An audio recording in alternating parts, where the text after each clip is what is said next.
Pessoal, ver esse menino bonito aí, conhecido da televisão, tinha um programa de TV no SBT, que era um dos mais vistos no estado, é irmão nosso, cheio do Espírito Santo. Eu só não escutei ele falar em línguas ainda, mas já eu, se não falar, vou escrever umas línguas para ele, né? Paulo, Deus te abençoe, obrigado por ter vindo. Como nós estamos aqui numa reunião de líderes, eu não quero ser enfadonho e eu quero apenas deixar aqui alguns relatos. O culto é à noite, né? Então à noite eu vou pregar. Então, nessa tarde, eu queria apenas aproveitar esses momentos para falar com os irmãos do momento em que o Brasil vive, do momento em que a nossa nação está, pelo qual ela está passando. Já tem alguns anos que eu me tornei deputado federal, e desde 2011, quando eu descobri o que acontecia no Brasil, nas entranhas do parlamento brasileiro, eu comecei a falar. E por falar, apanhei muito. Aqui vocês devem lembrar. Em 2013, eu apanhando na rua, em avião, em shopping center, nossas igrejas sendo fechadas, famílias sofrendo, enfim, é uma história da qual não gosto nem de lembrar porque ela é angustiante. E naquele momento eu era uma voz única, solitária, dentro do parlamento, mesmo estando em um parlamento que tinha 80 deputados evangélicos, todos eleitos com viés evangélico. Todos eleitos com a seguinte proposta: estou indo a Brasília para defender os nossos princípios. Infelizmente, a maioria dos que vão para lá acabam se esquecendo das promessas, ou acabam sendo cooptados, e por serem cooptados acabam ficando em silêncio. Na política, anote isso aí, Paulo, você vai ouvir muito disso. Na política você tem que escolher a verba ou o verbo. Anotaram aí? Não dá para ter os dois. Ou você tem a verba, ou você tem o verbo. Como a maioria dos deputados evangélicos que foram para Brasília eram deputados institucionais, ou seja, deputados eleitos por uma instituição religiosa. A Assembleia de Deus de Madureira, a Assembleia de Deus Missão, a Quadrangular, igrejas grandes que têm potencial de eleger um candidato, manda o seu candidato para lá. Ao chegar lá, o candidato vai cuidar da igreja dele, dos pensamentos da igreja dele, dos desejos da igreja dele, que são rádios, TVs, legalização de templos, tirar impostos e coisas assim. Só que quando você precisa disso para o governo, você faz um pacto. O governo diz: eu te dou isso, mas em contrapartida você tem que se silenciar. E por isso, em todas as brigas, você vai ver sempre um, dois ou três lutando. Hoje nós temos na Câmara, nós somos em 116 a bancada evangélica, entre deputados e senadores. Imagine 116 crentes, cheios do Espírito Santo, 1/5 do parlamento. Era para virar esse país do avesso. Sim ou não? Tente lembrar o nome de 5. São 116. E olha que eu estou falando para pastores que geralmente são politizados. A mente da gente trava. E trava por quê? Porque nem todos que vão para lá vão para cumprir a missão da qual se propuseram.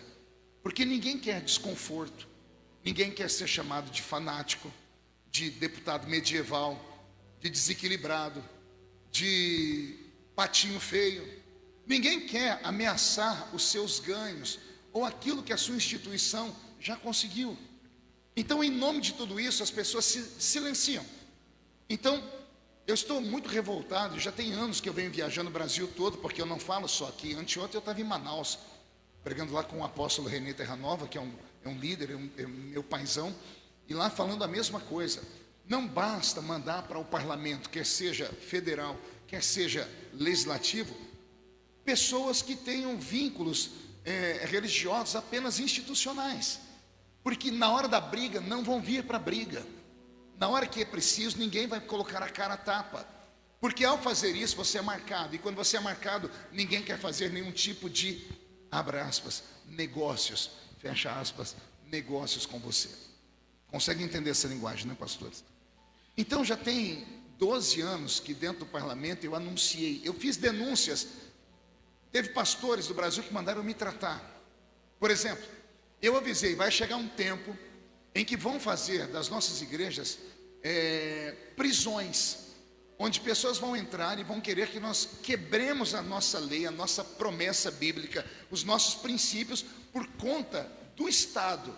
Por exemplo, vão querer obrigar a gente a batizar pessoas inconversas. Aí riram de mim.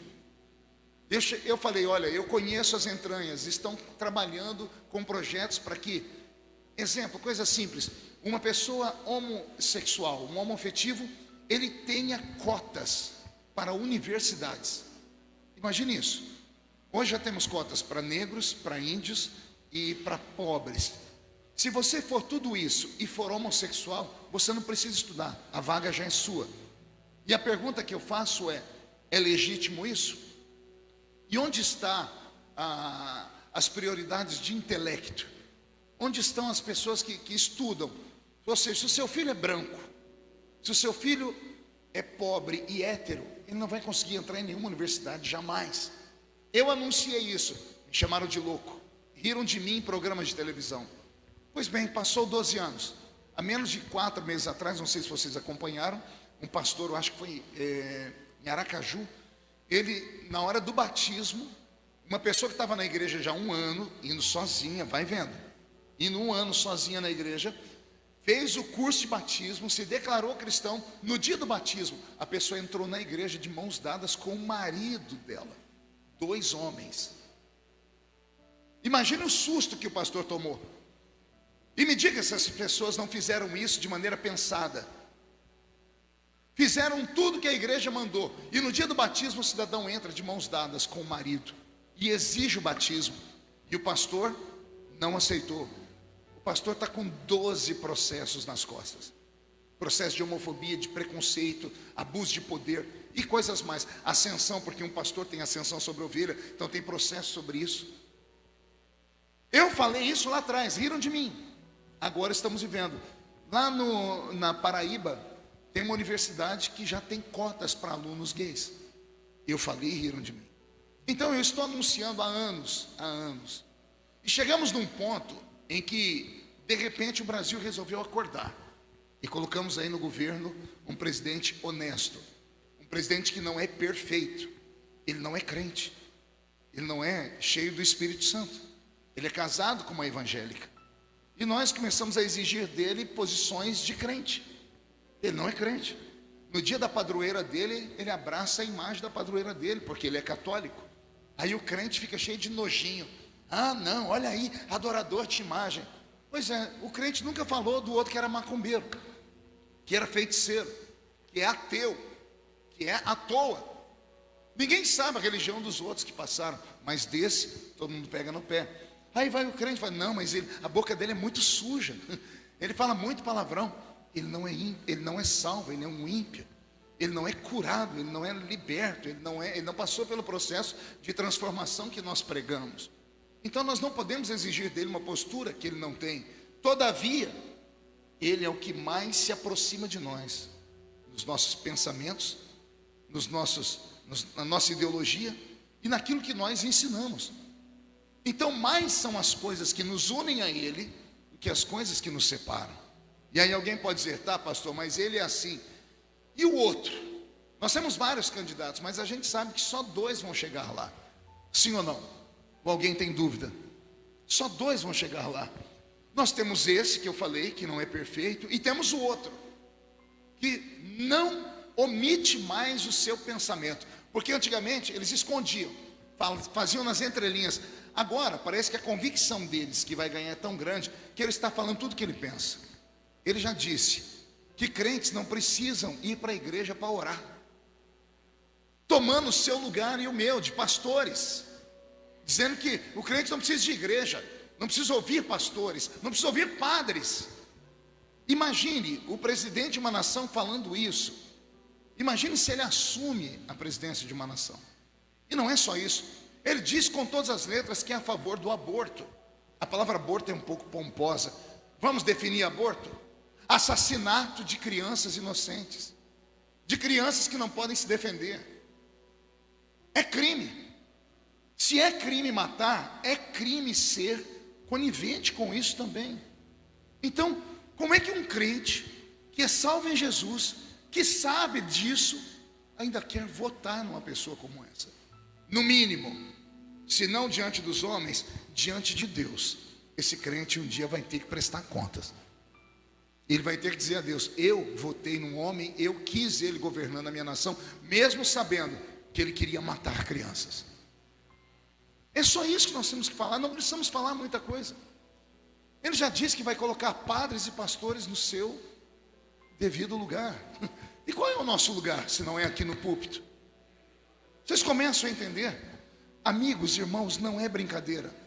Esses dias eu estava com o Paulo Mansur e eu contei as histórias, porque eu estou lá dentro. Nós tivemos notícia agora da Nicarágua. O governo de esquerda assumiu a Nicarágua. Primeira decisão do presidente: fechar as rádios de emissoras cristãs de rádio e de TV. Fechou-se. Começou a fechar igrejas católicas. E olha que o catolicismo tem uma vertente vermelha, né, que é a teologia da libertação, que caminha ao lado do socialismo e do comunismo. Mesmo sendo tão fortes, bateram de frente em algum quesito dogmático. E o ditador que assumiu o país disse assim: é contra mim? Fecha a igreja. Expulsaram freiras. Mandaram 18 freiras embora do país. Freiras que estavam cuidando de mulheres vítimas de abuso sexual. Essa semana eu recebi um vídeo de uma freira brasileira dizendo que a notícia que eles têm de lá é que o bispo sumiu. O bispo que cuida do país, da Igreja Católica, acreditam que ele foi assassinado. Argentina, aqui do lado. Hoje, 40% dos argentinos vivem abaixo da linha da pobreza. Abaixo da linha da pobreza. Um país que até ontem era pujante. A esquerda assumiu não tem 2 anos. Assumiu, colocou tributação em cima das empresas, as empresas não deram conta, tomaram as empresas. As pessoas estão perdendo o seu patrimônio, porque um dos pensamentos da esquerda é retirar daquele que tem mais de um aquilo que a pessoa tem. Você viu o discurso do Lula falando na televisão que onde já se viu a classe média ter uma televisão em cada cômodo? Tem que ter uma televisão só. Esse é o pensamento do comunista, esse é o pensamento do socialista. O pensamento deles é de miséria. Por que miséria? Porque se você tem um povo miserável que come na sua mão, você vai se perpetuar no poder para sempre. O socialismo é um câncer. A pregação deles é bonita, é apaixonante. A pregação deles é quase que divina, só que é impraticável, é utópica, porque eles pregam a igualdade, e a igualdade não existe, nunca existiu. E para os senhores e senhoras que são crentes devem se lembrar disso. Qual foi o primeiro grande pecado que houve no cosmos, no universo? Quem se lembra? Lúcifer contra Deus. Qual era o desejo de Lúcifer? Isaías 14:13 ou 13:14. Eu subirei ao céu, acima das estrelas, do trono de Deus exaltarei o meu trono e serei semelhante a Deus. Serei igual a Deus. Foi por isso que Deus tirou ele de lá. Aí o diabo entra no Éden, vai no ouvido de Eva e fala para ela o quê? O dia que você comer desse fruto, você vai ser o quê? Não ouvir igual a quem? Igualdade não existe. A pregação é bonita. Oxalá que vivêssemos num paraíso, que todo mundo tivesse o seu sustento e vivesse em paz. Mas o mundo está contaminado pelo pecado desde a raiz. Desde que Adão pecou nesse mundo, a Bíblia diz que passou a brotar na terra espinhos e abrolhos. A terra está amaldiçoada. Não há cura para a terra, a não ser o sangue de Jesus para as nossas almas. E aí entra nós como igreja. Mas uma igreja só pode fazer o papel dela se ela for livre. Se eu puder pregar aqui o que está na Bíblia. Imagine você pregar o que está na Bíblia e você ser preso por causa disso. A rainha da Suécia, muito amigo da rainha dos baixinhos, Xuxa. E vou contar uma coisa que vocês não sabem. Quem lembra da lei da palmada? Lembra disso ou não? Lei da palmada. Uma lei criada contra pais que exerceriam um poder em cima dos seus filhos. Sabe de onde veio esse projeto? Da Suécia. Sabe quem trouxe o projeto? A rainha dos baixinhos. E ela entregou para alguns deputados comunistas. E eu estava lá para lutar contra esse projeto. Imagine que eu travei a comissão por 3 dias por causa de uma palavrinha. Pergunte qual. Só fala se todo mundo perguntar. Sofrimento. Agora pergunte por quê. Porque estava lá dentro do projeto. Se um pai e uma mãe, Paulo, provocar sofrimento nos seus filhos, ele perderá a guarda dos seus filhos. Aí eu levantei e pedi uma questão de ordem. Eu disse assim: relatora, a senhora pode definir para mim sofrimento? Defina para mim sofrimento. Uma criança ser espancada, sofrimento. Isso a pessoa tem que ser punida mesmo. Se o Estado puder tirar das mãos de um pai e de uma mãe psicopata e colocar em uma família que tenha saúde emocional e dê para essa criança paz, eu concordo. Agora, se o pai e uma mãe der uma bronca no filho, você não pode fazer isso. Se o filho chegar na escola e ficar com a carinha fechada, e a professora perguntar: por que você está triste? Meu pai gritou comigo. Isso é sofrimento ou não é? Sim. Então não há como se mensurar sofrimento. Foram 3 dias de batalha para arrancar essa porcaria dessa palavra de um projeto, porque nós não tínhamos crentes suficientes para ir para a batalha. E aprovou a lei da palmada. Ficou ruim, porque até hoje pais e mães estão com problema, porque o conselho tutelar, basta receber uma ligação e alguém falar que o menino gritou dentro de casa, eles entram dentro da sua casa e fazem uma devassa. Não é brincadeira. Tudo isso vem de lá, vem lá de cima. No mesmo país da rainha Silvia, que é a rainha da Suécia, algumas igrejas protestantes tiveram pastores presos, porque alguns textos da Bíblia foram proibidos por lei de serem lidos publicamente. Textos que falam sobre homoafetividade, textos que falam sobre o marido ser o cabeça do lar. Questões que para nós são princípios bíblicos, porque Paulo diz que essa é a palavra de Deus. E a palavra de Deus é viva e eficaz, como uma espada aguda de 2 fios que vai na divisão da alma e do espírito. Nesse país não pode ler a Bíblia. Existem projetos assim em Brasília. Existem 1 milhão de projetos.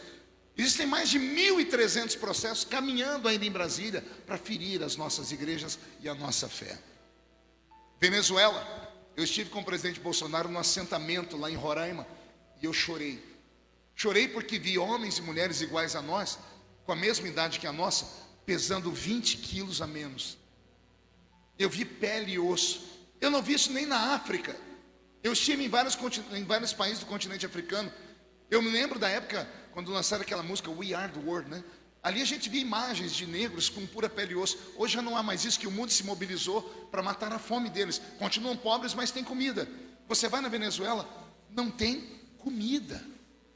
Jesus, o inimigo está operando aqui. Imagina, não tem comida. Pessoas cadavéricas, e eles pegando a mão da gente assim: pelo amor de Deus, tira a nossa família de lá. Eu estava andando no assentamento, tinha muita gente, milhares de pessoas. Eu não vi um gatinho, nem um cachorrinho. Eu fui brincar com as crianças, dizendo para eles: cadê o gatinho de vocês, o cachorrinho? E eles falaram: comemos tudo, pastor. Comeram gatos e cachorros. Você não encontra ratos na Venezuela. Um país que tem no subsolo dela a maior concentração de petróleo do mundo, perde só para a Arábia Saudita.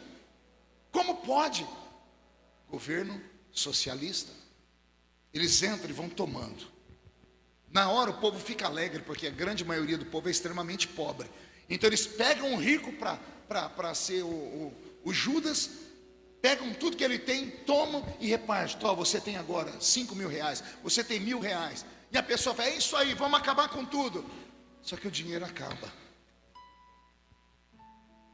Aí acabou a empresa, porque não tem mais emprego. E aí vai fechando tudo.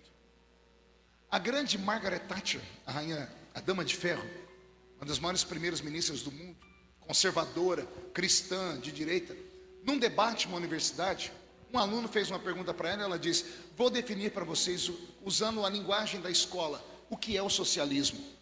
O socialismo é assim: 2 alunos estão estudando na mesma classe. Um tirou nota 10, o outro tirou nota 0. Aí o professor vai perguntar: por que o outro tirou nota 0? Ele vai dizer: eu sou negro, eu sou pobre, eu moro em periferia, eu trabalho todo dia, não tenho tempo para estudar. Aí a professora vai perguntar para o outro: e você tirou 10 por quê? Eu me dediquei, eu estudei, mesmo trabalhando, eu gastei tempo e estudei. Aí o socialismo diz: não, é todo mundo igual. Aí o socialismo pega a nota dos dois, 10 mais 0, igual a 10, e divide em 2, dá nota 5, com 5 passa de ano? Passa, então passam os dois, o que estudou muito e o que não estudou nada. A pergunta que fica é, e no ano seguinte? O que estudou muito vai se dedicar a estudar? Sim ou não? Ele vai passar de ano de qualquer jeito. Em menos de 4 anos acaba a educação de um país. Não é o que aconteceu no Brasil? O ensinamento Paulo Freire. Eu sou da época que a gente repetia, voltava para o ano para estudar, até aprender a ler e escrever. Hoje, os meninos estudando, um pai esses dias me ligou, falou, pastor, me ajuda, meu filho é autista. E ele tem um nível muito grande de dificuldade de relacionamento. Ele não sabe ler nem escrever, está na 6ª série. Ele vai terminar aqui o 2º grau sem saber ler e escrever. Ele vai ter diploma, ele não consegue entender o que ele está lendo. Como isso? Por que querem isso? Porque a pessoa que não estuda, ela é uma ignorante. Você dá para ela R$50 e um pão com mortadela, e ela vende a mãe dela por causa disso. Pode até não entregar, mas que vende, ela vende. Esse é o socialismo. A situação não é brincadeira. Nós tiramos a esquerda do governo a duras provas. Eu estava lá lutando quando nós fomos aprovar o PNE, Plano Nacional de Educação. Estava na Comissão de Constituição e Justiça. E Deus tem os seus motivos, né? Eu perdi o sono uma noite, igual o rei lá da Bíblia que perdeu o sono da noite e foi ler as Escrituras. Eu peguei o calhamaço, 7.000 páginas do Plano Nacional de Educação, e comecei a ler. Uma palavrinha saltava em cada folha: gênero, ideologia, homofetividade. Eu peguei uma caneta dessas fluorescente, né, e fui riscando. Quando eu cheguei na página de número 1000, eu fui contar, já tinha mais de 600 citações de gênero. Quando eu vi isso, eu falei, tem alguma coisa errada. Fui para o Google, gênero, o que é gênero? Pensamento sobre gênero. Encontrei uma americana chamada Judith Butler, que depois veio ao Brasil aqui dar palestras. Uma psicóloga. Ela inventou, ela criou, ela teve a genialidade de criar uma doutrina onde homem e mulher não nasce homem nem mulher. Nasce um ser amorfo. Não importa o que tenha entre as suas pernas. Não importa se é uma genitália feminina ou masculina. O ser humano é uma construção social. Ou seja, é a sociedade que vai construir ele.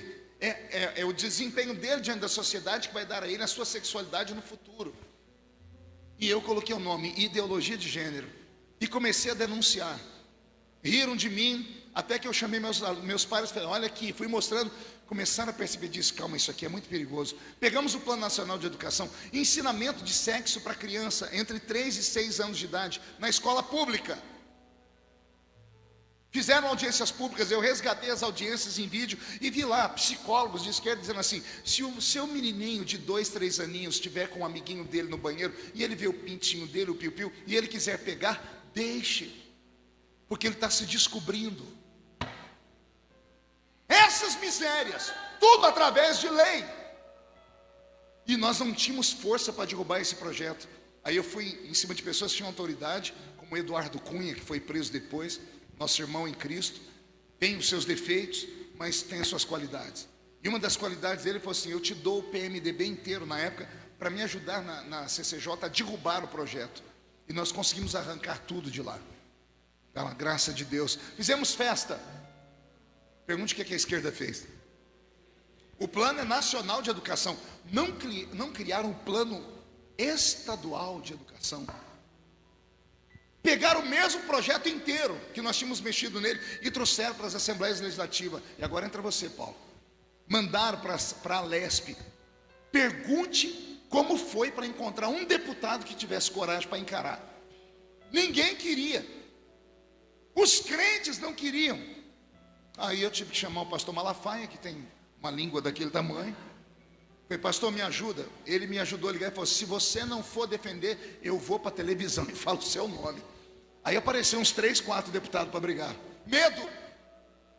E aí conseguimos arrancar do plano estadual de educação. Vencemos em São Paulo. Tivemos que correr o país inteiro. Vencemos em 20 estados. Em 7 estados passou a aprovação, porque não tinha gente de coragem lá. Aí vencemos em São Paulo, fizemos festa. Olha o que eles fizeram. Pergunte, o que eles fizeram, pastor? Criaram um plano municipal de educação. Olha que inferno. Vencemos lá em cima, vencemos o estado e mandaram para 645 municípios em São Paulo. E aí foi um Deus na cura, porque nós não tínhamos vereadores suficientes e nem gente de coragem. Passou num monte de escola. A briga não é brincadeira. O Estado brasileiro todo está aparelhado. Qual é o maior problema que nós enfrentamos hoje no governo? Vamos ver se você sabe. Que o Bolsonaro não consegue governar. Tudo que ele faz cai por terra. Judiciário, STF. Pergunte para mim, por quê? Porque o STF, ele é indicado pelo Executivo. O presidente indica o nome, o parlamento referenda. A pessoa não tem votos, então ela senta lá, é um plano quase que vitalício. O que entra ali dentro deve favores ao seu indicado. Dos 11 que nós temos hoje, 8 foram indicados pelo Partido das Trevas. 8 homens e mulheres que têm compromisso com Lula. Daí alguém diz assim, não, pastor, sentou lá, ele pode fazer o que ele quiser. Não pode. Vou te dar um exemplo prático. Espero que o Renato não fique bravo comigo agora. O Renato é aquele moço lá, olha lá para ele. Aquele moço, não, quase não dá para ver ele, olha a roupa dele, né? Ele já tem 2 metros de altura e bota aquela roupa ali, né? Renato é pastor, morava nos Estados Unidos, é amigo meu. E ele é parente da criatura que eu vou falar aqui agora. Vocês nunca acharam estranho o ministro Joaquim Barbosa se auto-aposentar no apogeu da sua glória? Você tem um cargo eterno, você tem poderes, e de repente você, da noite para o dia, diz assim, não, eu estou aposentando porque eu cansei de trabalhar, eu estou com um bico de papagaio. Você acha mesmo que foi isso? Pergunte para mim, qual a sua teoria, pastor? Todos os ministros são sabatinados pelo Senado. Para ser sabatinado, a sua vida é sacudida. Todos eles têm um dossiê deles na mão. Todos que foram lançados, com exceção dos 2 últimos agora, que foi nossa, cria nossa, o Cássio e o André, todos, colocados pela esquerda, eles têm um documentinho deles lá, meu pensamento. Quando eles querem fazer qualquer coisa, alguém liga para ele e fala, olha, tem um documentozinho aqui na mão. Alguém assistiu aqui House of Cards? Nunca assistiram? Assistam, pastores, Netflix. Várias temporadas, vocês vão ver um deputado americano que quer ser presidente da república, as coisas que ele apronta, aquilo é realidade. Ele precisa do voto aqui de alguém, ele liga para o assessor dele, nós precisamos do voto do deputado tal, ele está conosco? Não, então pega o dossiê dele e chama ele aqui. Aí o cara senta na frente dele, não, eu não vou votar com o senhor, porque meus princípios, aí ele pega e abre um dossiê. O camarada olha, não, eu voto com o senhor agora. Joaquim Barbosa foi colocado ali pelo Lula, e ele de repente virou o relator daquele projeto do processo do mensalão, e ele começou a pisar no pescoço de toda a esquerda que colocou ele lá. Da noite para o dia ele abandonou tudo. Vocês estão entendendo? O mundo está aparelhado, o mundo brasileiro está aparelhado. Escola, alguém tem filho em universidade aqui? Alguém tem algum membro na igreja que tem filho em universidade pública? Pergunte para o membro da sua igreja como é que está a cabeça do filho dele. Pode ser o menino e a menina mais crente do mundo. Eles entram lá dentro, não dá 3, 4 meses, a criatura é transformada, porque o canto da sereia é pregado lá. Eles ensinam para eles sobre o socialismo, mas de um ponto de vista tão lúdico, tão bonito, que a pessoa se converte. Aí a menina volta para casa parecendo um homem, já não faz mais o sovaco, já não... pode ver, o estereótipo desses meninos e meninas são conhecidos. E se eu estiver falando alguma coisa demais, estamos numa reunião, você pode me corrigir, tá? Isso aqui não é um culto, é uma reunião. Eu só estou mostrando para vocês o que é as entranhas do governo. Eu vou dar para vocês só um exemplo. Nós temos o Ministério da Saúde. O Ministério da Saúde tem uma empresa afiliada a ele que chama-se Hemobras. O Brasil é sócio de 200 empresas estatais que só servem para cabide de empregos de políticos. Veio o Bolsonaro e fechou tudo isso. Pergunte se a gente consegue tocar na Imobras. O presidente não consegue. Nós tentamos trocar a diretoria que só rouba dinheiro naquele lugar. Eles entram na justiça, a justiça vai e indefere. É um inferno. Quem lembra da parada gay em São Paulo, daquele travesti que ficou crucificado na cruz? Alguém concordou com aquilo? Eu fui o primeiro a denunciar. Pergunte para mim, o que aconteceu, pastor? Eu fui condenado em primeira instância a pagar 100 mil reais para aquele travesti, por ter denunciado, porque ele disse que ele apanhou na rua por causa do meu discurso de ódio. Eu perdi em São Paulo, estou recorrendo em segunda instância. Quem lembra de uma imagem? Eu estava pregando aqui no litoral, ali em São Sebastião, Paulo, sua terra ali, no Glorifica Litoral.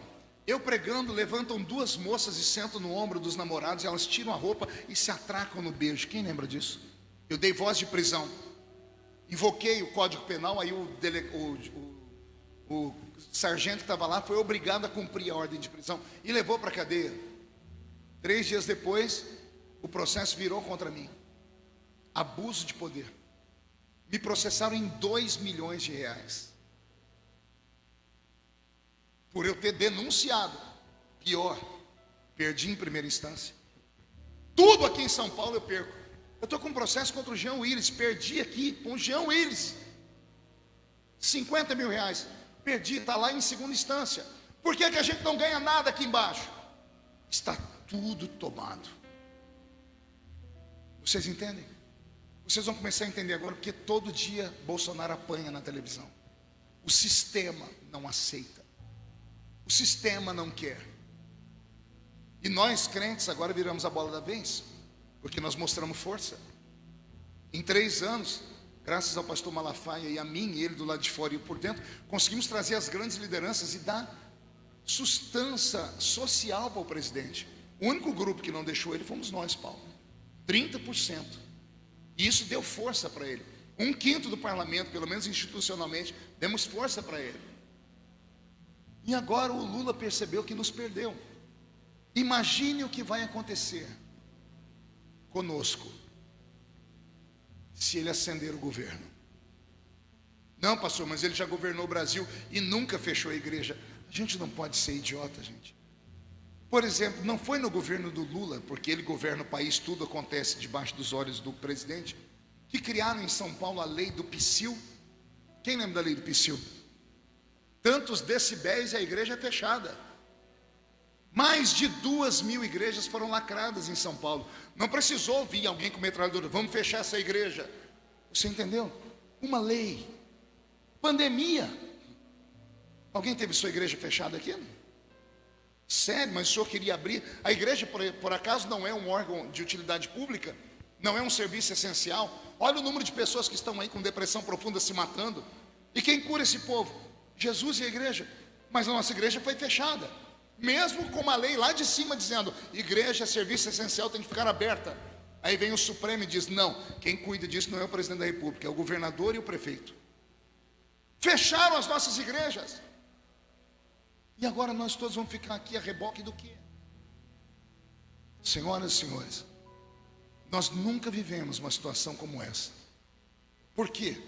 Eu falava agora há pouco com o pastor, esqueci o nome do senhor, desculpa. O pastor Ezequiel, ele é um profissional de saúde mental. E eu falava que os discursos que esse petista tem dado não é discurso de candidato, é discurso de quem já ganhou. Ele tem certeza que já ganhou. Isso é muito estranho. As pesquisas só dão ele. Mas como se ele não consegue colocar 2.000 pessoas na rua, 3.000 pessoas na rua, e a gente coloca milhões? Todo dia ele apanha, o presidente apanha. Só um idiota para não perceber que tem alguma coisa sendo armada. E por isso nós estamos lutando, para que nós tenhamos consciência. Estou falando com líderes. Eu sei que vocês estão aqui numa terra perigosa. Eu conheço Hortolândia. Eu fui amigo do prefeito que faleceu, né? Ele faleceu, Perugênio, né? Fui amigo dele. Eu conheço um petista. Não caia no engodo deles. Eles riem para você. Eles te amam enquanto você é útil. Fale uma coisa contra para você ver o que vai acontecer com a sua vida. vão para cima de você, para cima da sua família, vão destruir o seu nome, vão destruir a sua história, vão inventar situações e por fim vão tomar tudo que você tem. Eu sei porque eu vivi na pele. Comissão de Direitos Humanos era do PT. Eu assumi a comissão. Eles botaram gente para me perseguir na rua, em casa. Eu e minha família sofremos para que nós pudéssemos ter essa liberdade que temos aqui, por enquanto. Então eu estou aqui para, em nome de Jesus, pedir aos senhores e às senhoras que reflitam no que eu estou dizendo. O voto é livre. É claro, estamos em uma democracia. Mas, por favor, seja responsável. Você já está com a vida formada. Eu já estou velho. Mas e os nossos filhos? E os nossos netos? Vamos deixar acontecer aquilo que aconteceu nos outros países do mundo? O mundo inteiro está olhando o Brasil, porque dependem da nossa direção nessa hora final. Não venha me dizer o que me disse a deputada Benedita da Silva. Quem conhece a Benedita? Benedita foi governadora, senadora, mas ela é vermelha, petista. O dia que eu fui falar com ela sobre as minhas brigas, porque ela nunca me ajudou em nada, ela falou para mim assim: Marco, o mundo já está entregue na mão do diabo, você não lê a Bíblia, não tem o que fazer. Eu falei para ela: agora você está falando com o pastor, então toma vergonha na cara e vai ler a Bíblia direito. Porque Paulo escreveu uma carta aos Tessalonicenses dizendo: o espírito do anticristo já atua, mas não plenamente, porque ainda existe um que o detém. Há um espírito que detém o espírito do anticristo, e esse espírito está dentro de mim, está dentro dos senhores, está dentro da igreja. O Espírito Santo, ele pode bloquear tudo isso. Só devemos entregar os pontos depois do arrebatamento, caso algum de nós fique. Se ficar, entrega os pontos, porque aí acabou. Aí o espírito do anticristo vai dominar. Mas enquanto a trombeta não tocar, vamos para a guerra. E vamos defender os nossos filhos, vamos defender os nossos princípios e a nossa liberdade de religião. Eu termino aqui recitando para os senhores um texto que eu achei muito bonito. Eu até salvei aqui. Eu já usei ele como discurso. Vamos ver se meu celular vai me ajudar. O inimigo operou aqui. E como eu estou cego, não abre direito. Isso aqui são as frases de um pastor que viveu o terror do nazismo sob Hitler. O nome dele era Martin Niemöller, ou Niemöller, Martin Niemöller. Um dia, vieram e levaram o meu vizinho, que era judeu. Como eu não sou judeu, eu não me incomodei. No dia seguinte, vieram e levaram o meu outro vizinho, que era comunista. Como eu não sou comunista, eu não me incomodei. No terceiro dia, vieram e levaram o meu vizinho, que era católico. Mas como eu não sou católico, eu não me incomodei. No quarto dia, vieram e me levaram, porque não havia ninguém mais para reclamar. Entenderam isso? Não, é só o Feliciano que está sofrendo. Ontem fui eu. Hoje é o pastor lá do estado lá que eu citei, que a igreja dele não quis fazer o batismo no gay. Hoje são a igreja católica na Nicarágua. Não, aqui não tem. Hoje é a Venezuela. O Brasil está bem. Então, hoje é a Argentina. O dia que chegar a nossa vez, nós não teremos ninguém para nos defender. Que Deus tenha piedade de nós. Que Deus nos ajude. Amém? Eu empresto meu nome, mais uma vez, para ser candidato a deputado federal. Empresto a minha vida, o meu sacerdócio, porque a política para mim é uma missão. Eu não estou em Brasília para fazer negócios. Tanto é que não conseguem me cooptar. E na política, quando eles não conseguem